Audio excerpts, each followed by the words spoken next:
otro emigrante decide que vuelva, que pronto seremos mejores que antes, que todo fue culpa de 4 atorrantes que solo lograron que el pueblo no cante. Vuelve cuando quieras, que juntos podremos salir adelante.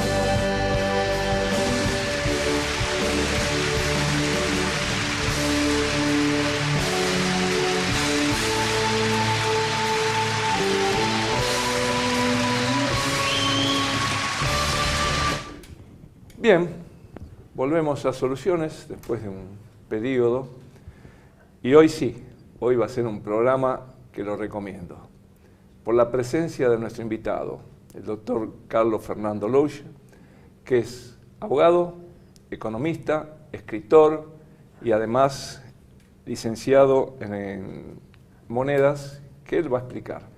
Él tiene una línea que hace mucho tiempo la compartimos, que es moneda libre, y nos va a explicar qué se trata moneda libre, que acá en muchos programas de Soluciones lo hemos planteado, pero no va a ser, mejor dicho, esto va a ser con la profundidad que un experto y un especialista nos va a dar. Y además muestro el libro, por favor la cámara si puede tomar, Keynes y Hessel, Nuevos Paradigmas. De todo esto vamos a hablar en este programa. Esto es un tratado que es mejor que el libro que escribió el economista Dietaer, El futuro del dinero. Esto es mucho más completo y es un trabajo de 10 años del doctor Carlos Louche. Yo me tomo el atrevimiento de tutearlo porque nos conocemos desde hace mucho tiempo y estamos los dos en una línea muy parecida. Bueno, sí. Carlos, explícanos todo esto que hiciste acá. Walter, muchas gracias por la invitación. No, al contrario. Realmente estamos en una línea muy parecida hace mucho tiempo. Has sido un trabajador esforzado para promover estas ideas y aplicarlas, y hemos recorrido caminos paralelos durante muchos años, así que te agradezco la invitación. No, al contrario, cuando yo me enteré de esto dije, ¿cómo no va a estar dando a conocer el libro en este programa, que es justamente lo que venimos diciendo desde tanto tiempo? Sí. Este esfuerzo que estamos haciendo hoy se ve compensado con la presencia del doctor Louche.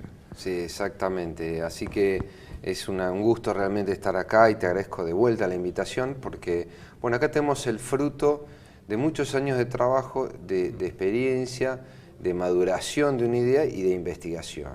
Acá sacamos a la luz documentos inéditos, desconocidos, inclusive para la media, los economistas, y documentos históricos que permiten reinterpretar la historia argentina por un lado y también abrir los elementos necesarios para la estructuración de un nuevo pensamiento económico que se ajuste a las necesidades de estos tiempos.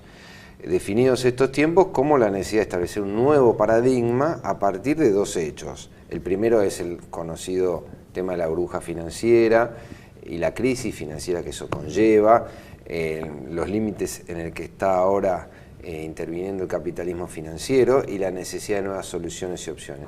Paralelamente aparece realmente algo que para nosotros es o debiera ser muy importante, como es la designación del Papa Francisco, una figura argentina realmente, rioplatense, que representa muy bien nuestra cultura y que él está planteando desde un país central, desde el Vaticano y desde Europa, la necesidad de ir a las periferias. Se llama periferias existenciales. La Argentina es un país periférico y desde la periferia hemos creado doctrina nueva y doctrina económica, que no ha sido reconocida hasta ahora como tal, y proponemos en este libro que se la oficialice como tal. Y damos los elementos para justificarlo. El Papa nos pide un nuevo paradigma de justicia, nos pide una ecología integral, donde la economía esté integrada al medio ambiente y al ser humano en un aspecto social, donde entendamos que el planeta es una nave, es una casa común en la que todos formamos parte y la tenemos que cuidar y no destruirla, y que todos debemos integrarnos de otra manera.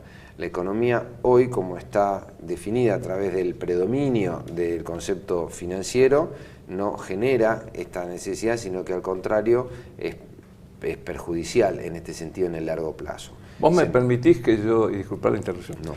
Vos me permitís que muestre un video que traje, que hace a lo que vos estás diciendo, lo que significa lo que estamos viviendo en este momento, el monetarismo, la usura, el predominio de los intereses sobre la producción. ¿Me permitís que pase un video? Sí. Este video se refiere a cómo los bancos crean dinero.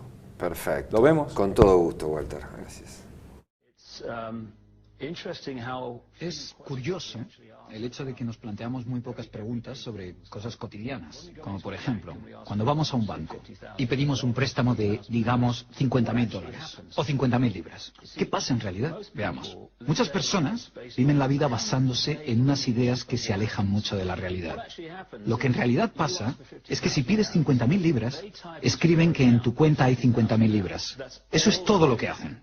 No acuñan monedas ni imprimen billetes. No recurren a ningún metal precioso. Simplemente escriben en una pantalla de ordenador que tu cuenta tiene 50.000 libras. Desde ese momento empiezas a pagar intereses sobre una cantidad de dinero que nunca ha existido, que no existe y que no existirá. Resulta que los bancos prestan unas 9 veces más dinero que la cantidad que en realidad guardan en sus cámaras. Y esto es posible gracias al préstamo conocido como reserva fraccionaria. Funciona de la siguiente manera. A la Reserva Federal, o al Banco Central de cualquier país, se le permite determinar la cantidad de dinero que un banco debe tener en sus reservas. En los Estados Unidos, ahora mismo es más o menos un 10%. Así que si depositas $10.000 en el banco separa el 10%, es decir, $1.000, y luego opera en el mercado con el resto. Por ejemplo, ahora llega otra persona al banco y pide un préstamo de $9.000 para comprarse un coche. En ese momento, el banco presta $9.000 del depósito que tú habías creado. Los $9.000 desaparecen. Entonces la persona que solicita el préstamo paga al vendedor del coche y éste ingresa la cantidad en otro banco que forma parte del mismo sistema bancario central. Estos $9.000 se consideran un nuevo depósito y así continúa el proceso sucesivamente.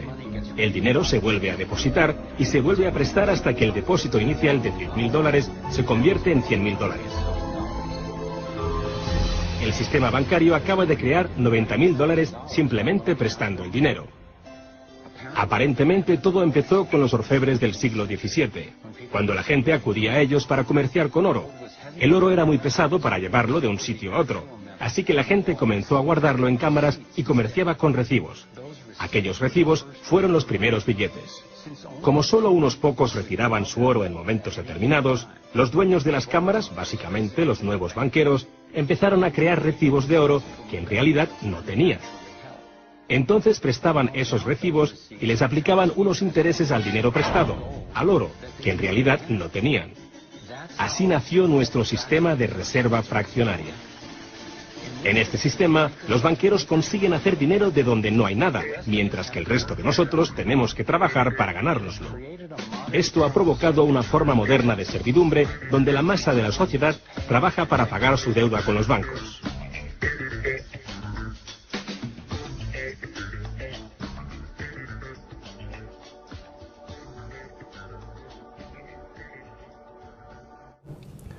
Justamente te iba a pedir que tradujeses las palabras de Henry Ford cuando se refiere al conocimiento que la gente no tiene de los bancos. ¿Qué dice Henry Ford ahí? Señala al concluir que si la gente entendiera el verdadero funcionamiento del sistema bancario y creyera entender lo que dice, no tardaría poco tiempo en rebelarse contra el sistema mismo inmediatamente. Si lo dijo Henry Ford, ¿qué nos queda para nosotros, no? Exactamente, que hemos pasado 50 años de crisis, Walter, en la Argentina. Así es. Por este motivo. Podemos hablar de las burbujas y podemos hablar de tantas cosas y mientras mirábamos el video decíamos, ¿y este sistema cuándo cae? Y yo creo que está a punto. ¿Vos creés? Sí, yo pienso que sí. Yo pienso que está a punto de caer este sistema. Mirá, si vos querés, después hablamos del libro, no sé, pero me interesa mucho el libro. Ahora, sobre esto que estamos conversando, mi idea, te la transmito, es la siguiente. Rusia, en una inédita normativa, Putin, prohibió el uso de los dólares en el mercado interno ruso. ¿Qué tal? ¿Qué significa eso? Mirá, es importante. Sí. Tanto Rusia como China y la India, y creo que también Irán, y no sé si algún otro país, van a comenzar, Turquía, y que Turquía es un aliado de Estados Unidos, bueno, sí, también van a comenzar a operar en yuanes. Y China tiene una reserva aproximada de 5.000 toneladas de oro para garantizar el yuan. Quiere decir que el dólar en cualquier momento, y se lo va a tener que agradecer a lo mejor Scioli o Macri, el que gane se lo va a agradecer. El dólar va a ser en este momento una moneda que no, por ahora no, acá en Argentina va a ser difícil, que sea en un corto tiempo, pero en un lapso no muy largo, que se empiece a la gente tratar de desprender el dólar. Yo hace muchos años escribí en el periódico Tribuna una nota que decía, dame un dólar 1 y dame un dólar 2. Donde decía, claro, uno no sabe los tiempos, no conoce los tiempos del mundo, pero que la tendencia era a la caída, y sobre todo con la gran emisión que hicieron para salvar a los bancos, no a la gente, con la burbuja del 2008, la inmobiliaria, sí, pienso que en cualquier momento el dólar ya va a dejar de ser. Cuando Rusia, China, que son los que consumen un gran porcentaje del Producto Bruto Mundial, y sobre todo la parte de Inglaterra y de Estados Unidos, dijeron no queremos más dólares, esto te da una idea. Sí, absolutamente. Y en este sentido dicen que el mes que viene, en diciembre, la Reserva Federal está estudiando subir la tasa. Poco, pero sin duda va a impactar en la economía. Y hay una fragilidad en la bolsa, como en general en los bonos y en lo que se llama derivados financieros, que una pequeña modificación en la tasa impacta de forma apalancada en esos activos financieros, con lo cual va a haber un ajuste, pero si el ajuste se pasa de vueltas y realmente el deterioro es mayor, bueno, así como sube exponencialmente, también baja exponencialmente, sobreactúa la baja, y hay muchos equilibrios económicos financieros internacionales que están en un límite, así que lo que decís es absolutamente en ese sentido factible, ¿no es cierto?, en un mediano plazo, si es que estos equilibrios no se sostienen. Y yo pienso que incluso la advertencia que le hizo Putin a Obama, cuando viajó así de sorpresa a Estados Unidos, cuando fue también el Papa, fueron en esos momentos, yo creo que fueron para decirle, mira, nosotros tenemos el poderío suficiente como para que no crees la guerra del dólar. Sí. Porque la guerra del dólar sí no se venía. Yo pienso que Putin le mostró su poderío y le decía, atrás mío está China, no vas a poder con los dos. Entonces, tranquilízate, busca alguna forma de comercializar con la mercadería, es decir, no con la moneda, porque la moneda no es lo que produce es el trabajo, es la producción, es el servicio, es lo que pues estás diciendo seguramente acá en el libro, y eso es lo que, digamos, hizo que Estados Unidos se quedara en el molde. Sobre todo que contra la reacción de Rusia, que sí actuó en contra del Estado Islámico, compuesto por Inglaterra, Israel y Estados Unidos, ¿no? Ese es el Estado Islámico que justamente se olvidan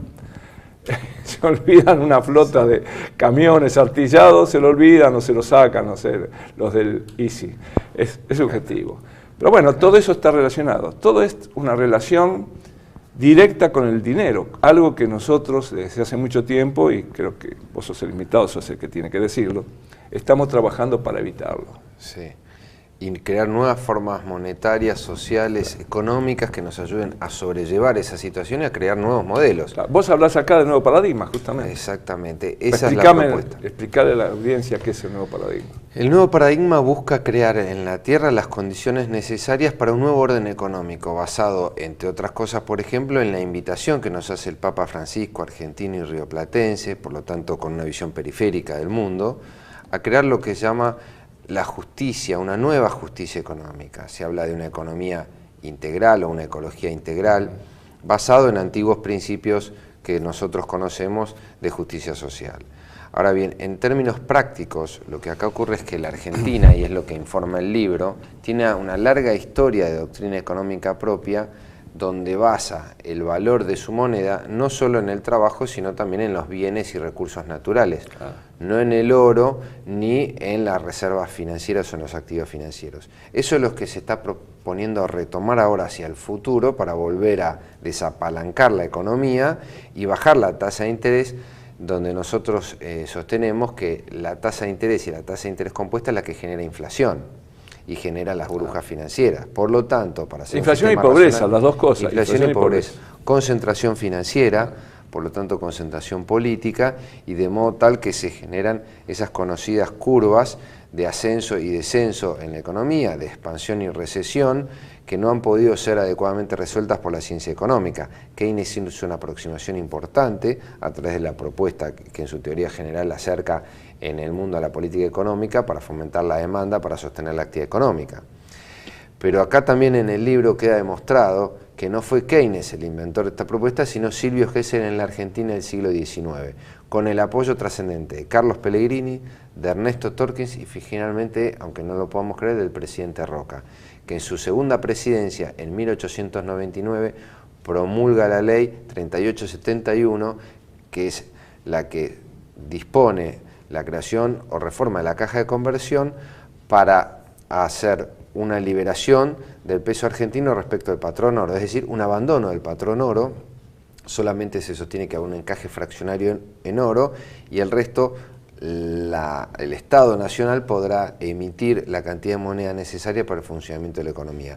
Antes de eso no era así. En la medida que ingresaba oro por préstamo, por exportaciones, se emitía. Si el oro se iba, claro, había que achicar la economía. Eso pasaba en todo el mundo, inclusive en Inglaterra y en los países centrales. La Argentina les muestra al mundo cómo salir de esa situación, de esa trampa. Es decir, que Nixon copia la Argentina. No solo eso, Roosevelt, el New Deal de Roosevelt, en realidad es una copia de lo que se realizó en la Argentina en 1899 y en los primeros 10 años, por eso llegamos al centenario tan exitosamente. Esto no ha sido estudiado por la academia porque no ha tenido los elementos para hacerlo. Acá los acercamos por primera vez al público, a los estudiosos, cartas, documentos y estudios inéditos sobre esta reforma que se llamó Reforma Torquiniana en Alemania. Tuvimos que viajar a Europa para entender. Vos hablás del Torkins que estaba en Argentina. Exactamente.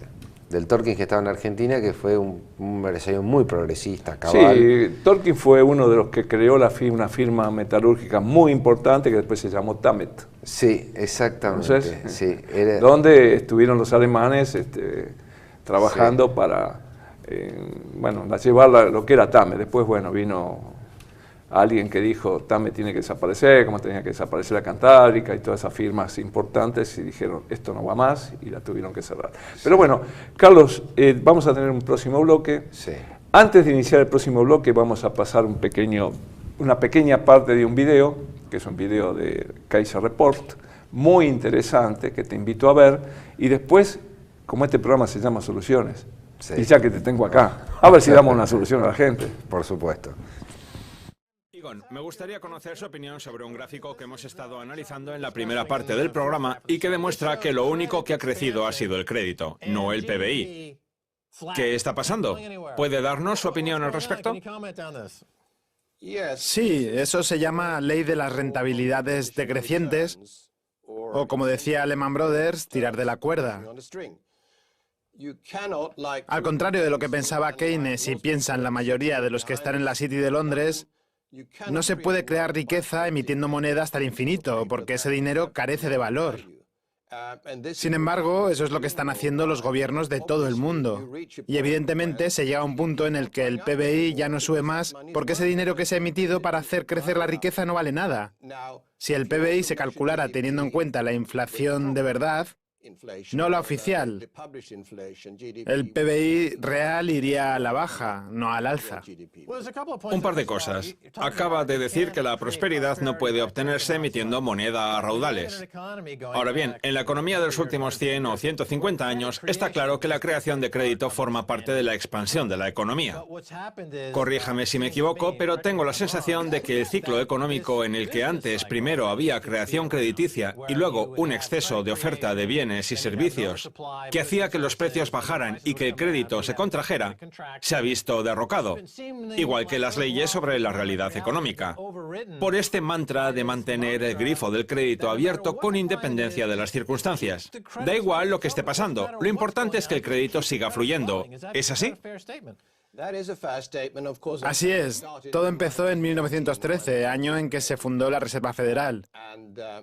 Desde entonces se ha emitido moneda y se ha creado crédito de manera continua, especialmente a partir de 1971, cuando Nixon abolió la norma del oro y esa emisión de moneda y esa creación crediticia empezaron a dispararse. Desde principios de los 90, la deuda mundial se ha duplicado y desde el 2008 ha subido casi 70 billones, lo que significa prácticamente un 50%. Hemos tenido una crisis que han intentado arreglar emitiendo moneda hasta el infinito y creando más crédito. Pero no lo han conseguido. Ahora la crisis y la deuda son mayores que al inicio. Eso es lo que provoca este sistema. Si se abolieran los bancos centrales, que es lo que se debería hacer, y los mercados se rigieran por la oferta y la demanda, no tendríamos estas enormes burbujas que tenemos. De hecho, actualmente tenemos la mayor burbuja que el mundo haya conocido jamás en toda su historia. Acaba de decir que todo es cosa de los últimos 100 años aproximadamente, coincidiendo con la creación del Banco Central de Estados Unidos en 1913. Por tanto, se trata de un pensamiento bastante arraigado. Ya han utilizado este truco de abrir el grifo del crédito en numerosas ocasiones para salir de las dificultades económicas. Sí. Aunque, bueno, los que están al otro lado dirán, ¿qué pasa? A nosotros nos ha funcionado siempre en estos 100 años. De no ser así, no habríamos abierto el grifo del crédito todo este tiempo. Pero, a juzgar por los datos relativos al PBI, da la impresión de que esta política ya no funciona. ¿Cómo se convence a la gente de que la receta que se ha estado utilizando en los últimos tiempos ya no sirve para nada? El mundo no lo acepta, porque los gobiernos utilizan ese dinero para comprar votos. Así lo veo yo. Tienen al pueblo contento y con eso compran sus votos. Ya sabemos que la austeridad no funciona en ningún país. Lo han intentado en Grecia, en España, en Italia. Pero sigue habiendo huelgas, manifestaciones, protestas, etcétera, porque la gente se ha acostumbrado a que el Estado cuide de ella. Desgraciadamente, ya no se puede acabar con esa política. La emisión de moneda seguirá con nosotros, pero no arreglará nada. La deuda seguirá creciendo y continuaremos con la flexibilización cuantitativa. Aunque bueno, esa denominación no me gusta mucho. Es un término rimbombante que se han inventado para designar lo que en realidad es emisión de moneda. El caso es que en los próximos meses y años la emisión de moneda seguirá aumentando. Todos los países emitirán moneda, desde Estados Unidos hasta Japón, China y Europa.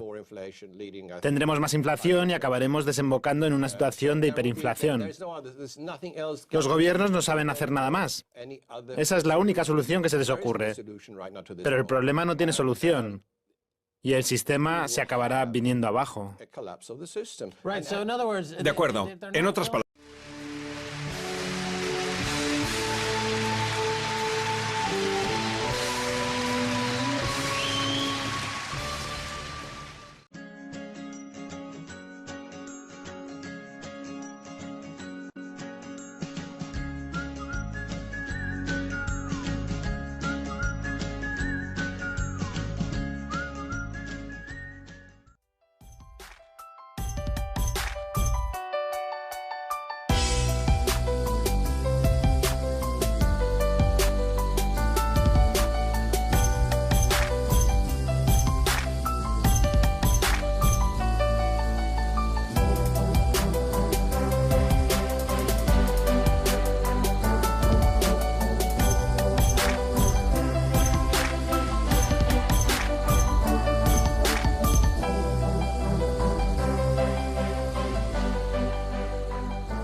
¿Qué te parece? Todo esto que recién explicaba en el programa de Kaiser Sport no está filmado en Argentina, está filmado en Inglaterra, pero te dice lo que pasa en Argentina. Y si yo te dijese que en Argentina están los clubes de trueque, ¿qué dirías vos? Que es asombroso, pero también que hay europeos, alemanes, ingleses, que están mirando el caso del modelo argentino. En Alemania llaman el modelo argentino una cantidad de clubes de intercambio que se han expandido en Suiza, en Austria, en los países centrales, siguiendo el modelo que ellos llaman el modelo argentino. También en Inglaterra, porque la recesión, la concentración, el monetarismo de esas políticas van generando en la periferia, por supuesto, expulsados, y van tomando las experiencias nuestras. Así que te digo, esto sigue vigente en el resto del mundo, perfeccionado, con tecnología, con sistema, con técnica, con equilibrio, con un desarrollo a futuro, y va a ir creciendo, es inevitable. Vos señalás algo de todo esto acá con el nuevo paradigma, con el libro, con todo, estás mostrando todo lo que está pasando en el mundo. Exactamente. Y acá en Argentina, por supuesto, ¿no? Sí.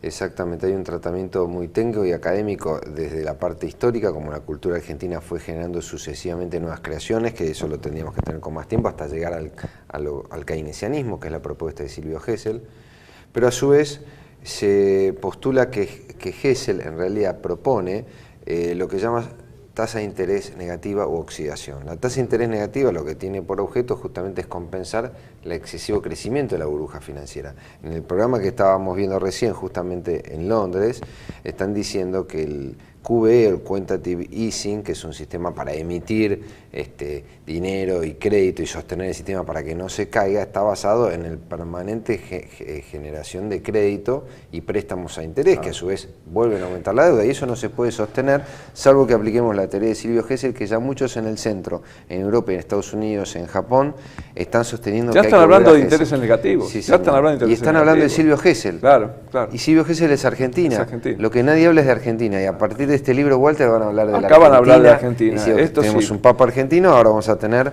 al futuro de la economía en la Argentina. Te digo algo. No creo que... Yo, por supuesto que no, pero por ahí vos sí. Parravicini, Benjamín Parravicini, en una de sus psicografías, dijo: Argentina será faro del mundo y aparecerá el hombre gris. Capaz que los hombres grises somos todos nosotros, que estamos trabajando en temas que pueden hacer bien al país y, por qué no, al mundo, que están copiando lo que nosotros hacemos. Sí. En Inglaterra, en este momento, hay un problema como lo que tenemos acá. Tienen el problema de que el crédito ese, porque recién se hablaba de crédito, pero ese crédito no está minimizado en la población. No, la población no tiene acceso al crédito. Los que tienen acceso al crédito son las grandes emporios financieros que sí le prestan la plata para hacer las edificaciones, y ellos tienen las viviendas y después las alquilan a precios enormes, sumamente elevados, porque el déficit de vivienda en Londres y en Inglaterra está exactamente como lo estamos viviendo nosotros en Argentina. Claro. Es lo que está pasando. Entonces ellos ven venir ese problema grave que están hablando que va a ser mayor al 2008 porque la deuda en este momento es mucho más grande, y además, al haberse retirado Rusia, India y China del sistema del dólar, es muy probable que haya un colapso mundial. Pienso yo, no sé, no quiero ser catastrófico, pero yo creo que debe haber un colapso. Y ahí sí entraría el nuevo paradigma. Sí. Explica un poquito más sobre el nuevo paradigma, las soluciones que tenemos nosotros acá, que vos proponés a la gente frente a todas estas contingencias. Correcto, por eso se llama Soluciones este programa, así que es apropiado el texto y la conversación, porque lo que se propone como superador es justamente otro sistema monetario.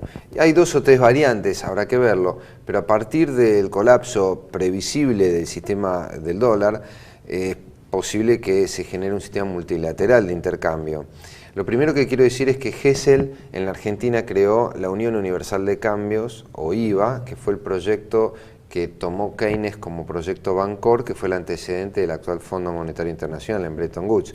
Después se distorsionó ese proyecto haciéndolo más monetarista, basado en el patrón oro, pero la Argentina ya había creado esa solución internacional del multilateralismo, a la que probablemente volvamos. Ya está escrito y fue en 1907, ya pasaron Y yo entiendo que lo que viene es algo similar a lo que fue escrito por Hessel y promovido por Torkis en la Argentina. Es decir, intercambio de mercaderías, no a través de la financiación burbujeada. Con interés. Claro. No, acá va a haber mecanismos de compensación de los saldos negativos, claro, deudores y acreedores. Es decir, un trueque universal. Exactamente. Esa sería la palabra. Sin interés. Sin intereses. Y a niveles más bajos también los sistemas, claro, ¿no? Por distintos niveles de agregación. Vos acá en tu libro hablas de que Keynes dice que Hessel fue precursor a Marx. Sí, en realidad lo que Keynes dice es que el futuro aprenderá más de Hessel que de Marx. Descarta a Marx. Sí, yo hablo de las teorías, no de las edades, digamos, de los momentos en que yo viviendo. Exactamente, de las teorías. Y dice, y es importante Keynes respecto a sí mismo, señores, esto, lo que yo digo, que no es para siempre. Lo que sigue no es Marx, ni la teoría marxista, es Hessel. El espíritu del futuro aprenderá más de Hessel que de Marx. ¿Qué quiere decir? Que en el espíritu del futuro él no está. No está el keynesianismo, no está la generación de deuda, no está la crisis basada en la inflación, porque el keynesianismo tiende a promover la política inflacionaria.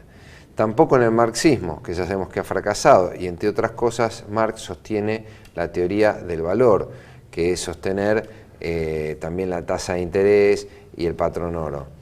Hessel, por el contrario, sostiene que la moneda debe tener respaldo en los recursos naturales o en la producción de la economía, mercadería real. Y por lo tanto, como la producción y la mercadería se deteriora con el tiempo, las máquinas hay que amortizarlas o invertir para hacer su mantenimiento, los frutos, las cosechas se deterioran con el tiempo, hay una necesidad todo de tiene una vida limitada. Esa vida limitada tiene que trasladarse a la vida del dinero. El dinero no puede crecer cada vez más, tiene que morir como los productos de la naturaleza, como nosotros que tenemos un ciclo natural, el dinero también. De esa forma se volverán a los equilibrios naturales y al consabido, y a su verdadero, digamos, designio de lo que es el dinero, es decir, la designación del dinero. El dinero es un instrumento de intercambio, no de acumulación. Lo que pasa es que la gente lo usa porque, claro, se sabe que el dinero lo necesitan en esta economía, en este sistema, y entonces, ¿qué hacen? Toman dinero, no solo lo controlan, sino que lo acumulan, y con eso compran las voluntades, y como decía recién, compran los votos de la gente. ¿Cómo lo hacen acá? ¿Cómo hacen acá? ¿Cómo hacen acá? Y retiran el dinero de circulación, con lo cual retirarlo de circulación se produce un deterioro en los niveles de intercambio. Claro, vos hablás en este libro de la teoría de la abundancia y no de la escasez. El dinero se basa en la escasez, vos acá hablás de la abundancia. Yo realmente este libro, y lo muestro nuevamente, lo recomiendo muchísimo. Cómprenlo, búsquenlo. ¿En qué librerías está? Gracias, Walter. En el Repar, y a partir de la semana que viene está en Jenny y en el Ateneo. En todas las librerías de Jenny y el Ateneo, con lo cual va a tener amplia difusión. Bueno, yo les pido a los que nos vean y quieran saber en detalle dónde se venden, que nos escriban a tu correo. Sí. O al mío. O al tuyo, sí. A Targelecín o al tuyo, no sé. El mío es carlos.lush@yahoo.com.ar. Muy bien. Y bueno, allí por supuesto podrán tener información sobre este libro. Así es. Algo más del libro. Porque el libro. Yo si querés después, ahora que tengo acá el programa económico que le voy a plantear a Scioli o a Macri. Ninguno de los dos me va a dar bolilla, eso es evidente, porque se lo plantea a Cristina, se lo plantea a Kicillof, se lo plantea a Guillermo Moreno. Si te digo que en la secretaría privada de Kicillof, después de que el expediente anduvo caminando y yo le preguntaba a la gente qué le parecía a mi programa económico desarrollado, no son 4 cosas, me decían acá nadie entiende de economía. Dice, no lo digas, pero aquí nadie entiende de economía. Eso me lo dijeron. Uno, el que lo recibió, dice, a mí me gusta la música. Un secretario privado de la Secretaría Privada de Kicillof. A mí me gusta la música. Y dos, dije, acá nadie entiende nada de economía. Quiere decir que será Cristina la que manejaba a Kicillof. Sí. Pero bueno, algo más del libro y después, si querés, yo te doy para que veas, a ver qué te parece este pequeño. Pero primero hablar un poco más del libro, a ver qué hay acá de importante para que la gente lo compre. Por supuesto. Lo primero también que quiero aclarar es que hay una ponencia como adenda al final donde se sostiene documentadamente algo impensado. La Argentina, o sea, el Virreinato del Río de la Plata, fue la que a través del oidor Juan de Matienzo en Sucre, en el Alto Perú, en el siglo XVI, creó la economía moderna, lo que se llama teoría de los precios, y contrarrestó las teorías del mercantilismo y la fisiocracia que posteriormente se desarrollaron en Europa. Esto lo digo porque acá se hicieron escritos económicos antes que Adam Smith y más importantes, porque los escritos que se hallaron acá, que Orestes Popescu, académico argentino, llamó la economía indiana, o lo que es la escolástica indiana, impactan la escolástica española. La escolástica española estaba formada por la Universidad de Salamanca y en ese momento pensadores jesuitas y dominicos, tuvieron una influencia importante en lo que fue la escuela austríaca de economía y después en el resto de Europa y en el mundo germánico, que tomaron las doctrinas españolas y, por supuesto, la economía moderna a partir de allí. Después viene, en la segunda etapa, Hessel, que escribe también en el Río de la Plata, y Keynes toma sus teorías y lo cita, escribe a 5 páginas de Hessel, Keynes, en la teoría general. O sea que la economía moderna del siglo XX, su libro más importante, que es la teoría general de Keynes, también tuvo nacimiento en la Argentina. El sistema monetario internacional tuvo nacimiento en Buenos Aires en 1907. El proyecto de Bancor y el Fondo Monetario Internacional tienen su origen inicial en el proyecto escrito en Buenos Aires. Por lo tanto, señalamos que el futuro también aprenderá del Río de la Plata a partir de lo que fueron los modelos de los clubes de trueque, de las monedas sociales. Y acá salvaron la guerra civil, porque si no, la guerra civil estaba en la puerta. 5 millones de gente desmonetizada creando su propio sistema, sin que nadie los apoye, porque fue espontáneo. Sin que nadie los apoye. Sin que nadie los apoye. Vos sabés, porque yo lo escribí eso en Tribuna, hasta ahora nadie. Me vino sí uno de España a reclamarme algo en el mismo escrito, pero esto lo destruyó Duhalde. Duhalde se acercó a los dirigentes del Club de Trueque y le dijeron: nosotros queremos participar. 4 veces, a la cuarta le dijeron que no. Entonces, ¿qué hizo? La policía de la provincia les allanó la sede que tenían ahí cerca de Quilmes, en Bernal, allanó de aquí, le sacó las placas y pusieron a imprimir a toda máquina, se los dieron a los punteros del amigo Duhalde y ellos empezaron a destruir la moneda, porque si vos creás tanta moneda, tantos vales, que eran los vales del Club de Trueque, ¿qué hicieron? Que una mercadería valiera 1000 veces más de su valor real. Claro. Y mucha gente la pasó muy mal. Yo estuve al lado justamente de Julio Archet en un momento donde lo amenazaron de muerte, pero él dice: yo les hablé de que esos vales, a pesar de estar hechos con las placas del Club de Trueque, eran falsos. Pero ¿qué pasó? Como Duhalde los acusaba a ellos, dijeron: si ustedes abren la boca y dicen todo esto, ustedes van presos porque ustedes emitieron moneda. Eso fue lo que los hizo callar. Ah, mirá vos. Sí, yo tengo toda la historia, vos sabés que estuve ahí al lado. Mirá vos, sí. Ahora hay sistemas, no voy a hablar de lo mío, pero un chivo puedo pasar. Por supuesto, TI es una tarjeta. TI es una tarjeta que no crea dinero y que se puede utilizar y no tiene interés. Prácticamente está basada en GES. Y es un logro que tenemos también en común, porque Carlos Louch trabajó mucho para que TI estuviera presente. Sí, lo hemos citado mucho en distintas conferencias. Y en el libro El futuro del dinero anterior está. Y es el paradigma para construir, y eso hay que hacerlo con alianzas económicas, técnicas, académicas y políticas, para realmente que cuando la necesidad surja, TI tenga su lugar. Claro. Y va a tener su lugar. Bueno, ¿qué opinas un poquito? A ver si lo querés leer para que la gente se entere y también me digas vos. Bueno, por supuesto, así tu opinión. Así, aire. No, esto solito, nada más que los primeros puntos, porque lo demás es demasiado amplio. Si querés lo leo, pero es muy si claro. Si vos querés leer los como puntos... Como programa económico, dejar de emitir pesos es absolutamente posible en la medida que se reemplace por algún sistema, quitar el cepo, poner en tercer punto una moneda virtual no convertible asignada a las asignaciones como planes de desempleo, subsidios, etcétera, que vuelven en concepto de impuestos. En la medida que circulen se puede recaudar. Que se pueda recaudar, claro. Los dólares provenientes de las exportaciones las tendría como reserva el Banco Central, es correcto. Dejar a los bancos privados la compra y venta de dólares para turismo y las importaciones no primordiales. Claro, para que todo eso se maneje y no estemos subsidiando los viajes al exterior de la gente que tiene plata, ¿no? Claro, exactamente. Con un dólar que se van a Europa le damos la posibilidad de que vayan casi gratuitamente. Dejar a los bancos privados, como dijimos, es el tema de compra y ventas para turismo. Y rever la deuda externa e interna y hacer planes de pago sustentables, por supuesto, refinanciarlas. Claro, refinanciarla y la que es válida, no la que es la especulativa o es espuria. Cuestionada, como espuria. Intereses mundiales están cerca de ser negativos, aprovechar esta coyuntura. Esto es lo que se dice acá, dice ahí, claro. en dos motivos. En primer lugar, que es lo que se propone como nuevo paradigma. En segundo lugar, que hoy ya está la tasa de interés negativa en todo el mundo. Sí. Entonces, se está aplicando este libro y tenemos que decir que fue realizado en la Argentina. Por lo tanto, apliquémoslo en Argentina, adaptándolo con una secuencia de tiempo y tomando, si es necesario, dólares o activos internacionales a una tasa de interés baja para invertir en la economía argentina. En producción, invertir en producción. Yo voy a hacer externos. Claro, ¿no? Yo te voy a decir algo que vi en un programa de Fantino que te aseguro que me movió a que no voy a votar a Scioli, no voy a votar a Macri, pero lo que dijo Pratgay a mí me cayó muy mal, porque estuvo en una mesa con Fantino, que llevó, Macri llevó a todo su gabinete, ¿no? Entonces, en un momento dado, Fantino le pregunta a Pratgay qué hacer con el cepo. Dice, pero ustedes el cepo lo quieren sacar el mismo día que asumen, el de diciembre. Sí, le dice Pratgay. ¿Y qué hacen con los dólares que se van a la compra de dólares, la disparada al dólar? Ah, muy fácil, dice, ponemos intereses en el Banco Central. Y Fantino le pregunta, ¿35%? O más. Tanto es así, esa burrada, que Macri lo interrumpe. Dice, bueno, pero eso crea recesión, buscaremos otra forma.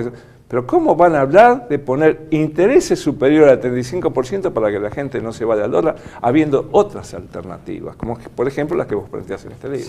Sí, absolutamente. Muy curioso, no había visto esa entrevista. Sí, yo para mí me dio la impresión de que, bueno, lamentablemente, a pesar de que Cristina le haga la campaña a Macri, no lo veo como algo que nos va a solucionar. No creo que nos solucione. Si piensan de esa forma, no nos van a solucionar. No, porque la tasa de interés genera inflación. Y recesión. Y recesión, sobre todo recesión. Imagínate el que tiene que cambiar una máquina que dice, yo no cambio una máquina para producir más, ¿lo que hago? Pongo la plata en intereses que estoy seguro que me la van a pagar, encima se la presto al Estado, el Estado me paga, ¿para qué voy a producir? ¿Sí? Y eso es lo que nos está pasando. Lo financiero está por encima de lo productivo. Algo que es antinatural totalmente. Y bueno, y está acá explicado muy bien en este libro. Es decir, está explicado con datos reales de la realidad. Exactamente, y con datos duros, con lo que es teoría económica y sobre todo con experiencias históricas, ¿no? Tanto argentinas como en el exterior, pero sobre todo historia económica argentina y que nos da una identidad de un pensamiento propio, que es lo que hay que poner en valor y llevarlo a política de Estado, siendo nosotros mismos. Esto es lo que se propone. Claro, ¿y cómo hacemos para convencer a los dirigentes, a los funcionarios, que esta es la solución, cuando ellos lo único que quieren hacer es embolsar, ¿viste? Embolsan euros, embolsan dólares. ¿Cómo se hace para convencer? ¿O se crea un partido propio? ¿Qué decís vos? ¿Qué opinás? Bueno, trabajando en los partidos tradicionales y proponiendo estas ideas para que las cúpulas, los economistas lo entiendan y cambien el paradigma en el cual funcionan, porque hoy se lo está pidiendo incluso desde el exterior, con lo cual es una antigüedad, una cantidad de teorías y prácticas que están siendo dejadas de usar en el mundo y que todavía en la Argentina tienen vigencia. Debemos ser valientes. El Papa pidió, hagamos lío. El Papa pide una nueva concepto de justicia. Tenemos que aprovechar esas propuestas y encontrar las soluciones prácticas. Yo creo que dentro de los partidos tradicionales se puede crear un partido nuevo, pero tiene que haber ideas nuevas, no más de lo mismo, Walter. Y eso es posible. Está acá escrito, está en otros lugares, pero acá está muy transparentemente y muy consistentemente escrito. Y está todo en la historia argentina, tenemos que abrevar de allí. Yo digo, tenemos la solución. Economía natural. Claro, ¿por qué no llamamos a la gente? A ver si esto lo que de acá lo toman. A ver, señores televidentes, que ustedes ven el programa Soluciones, varios lo ven, que 1.500, 1.400 ven. Con una pequeña cantidad de esos 1.400, 1.500, podemos armar algo que tenga el mismo concepto que tenemos nosotros y salir adelante. ¿Qué opina? Lo hizo Fajardo, está bien, Fajardo tenía Sergio Fajardo en Medellín, Colombia, lo hizo, pero claro, venía una familia con poderío económico y lo pudo hacer, ¿no? Sí. Pero cambió, es decir, el nuevo paradigma lo hizo. Ahora él no solamente fue intendente de Medellín, sino ahora es gobernador de Antioquia, en Colombia. Sí. ¿Qué pasa con nosotros? Somos tan vagos, Vivimos- tanto esperar que nos caiga de arriba, tanto esperar que nos maneje, no podemos hacer nada. Estamos condenados al fracaso, como decía Dualde. Dualde decía al éxito, yo digo fracaso. Bueno, no, la experiencia es el último que se pierde. Yo creo que vuelvo a repetir, en la historia tenemos Argentina muchos conceptos de volver, de resucitar, de revivir. Hay que ir a esa experiencia y, bueno, no darse por vencido. Yo creo que el mundo hoy favorece lo que es la economía natural y el dinero natural. Tiene que haber alguien que lidere el cambio en la Argentina y la promoción de estas ideas va a ayudar a que en algún momento eso ocurra. Bueno, yo tengo mucha edad, ya no te voy a liderar nada, pero vos que sos joven, ahí tenés el desafío. Sí, gracias Walter, son muchos años de trabajo. Yo la verdad que también son muchos años y las cosas se Pero demoran. vos sos mucho más joven que yo, así que podés hacerlo. Entiendo que lo vamos a hacer, sí. Tomo la invitación y Es una deuda que tenés con el mundo y con vos mismo. Sí. Con el mundo dije, no dije solamente con Argentina, dije con el mundo. Bueno, por ahí es un poco grande, gracias Walter, Bueno, me pero hace bueno. emocionar, pero bueno, el compromiso El está, compromiso es cierto. está. Así que El compromiso asumilo, está. tomalo. Y hablando de volver, tenés la puerta abierta acá cuando quieras, Sí, por tenés el supuesto. canal como para venir a expresarte, así que Sí, otra sí. cosa que quieras decir, porque ya nos despedimos. No, simplemente que no tenemos que bajar los brazos, que realmente prepararnos, porque si hay una crisis del dólar que la va a haber, en la Argentina tenemos la cultura, en lo que se llama inconsciente colectivo, para rescatar este nuevo paradigma. No se ven líderes. No se ven líderes visiblemente en la Argentina. Sí hay experiencias en Uruguay, en Brasil, en Bolivia, en Ecuador. Entonces, de monedas complementarias, también de una nueva arquitectura financiera para el UNASUR. Se está promoviendo las monedas sociales en Brasil desde el Estado y también en la como Unión 200 Europea. monedas sociales en Brasil. Necesitamos líderes locales que lo puedan hacer, pero si nos están rodeando todas estas cosas, en algún momento van a tener que llegar a la Argentina. Y bueno, tenemos que cambiarlo. El nuevo paradigma lo tenemos que hacer y ese es tu desafío. Carlos, te agradecemos muchísimo. Realmente has enaltecido el programa Soluciones y espero que la gente lo entienda. A ustedes les hablo. A ver si lo entienden de una vez por todas. Gracias. Sí, Walter, gracias. Walter, muchas gracias. No, y gracias este es un a vos programa de por haber soluciones. estado. Está muy bien orientado. Nos volvemos a ver. Nos volvemos. Si acaso te encuentras con otro emigrante, decide que vuelva, que pronto seremos mejores que antes, que todo fue culpa de 4 atorrantes que solo lograron que el pueblo no cante. Vuelve cuando quieras, que juntos podremos salir adelante.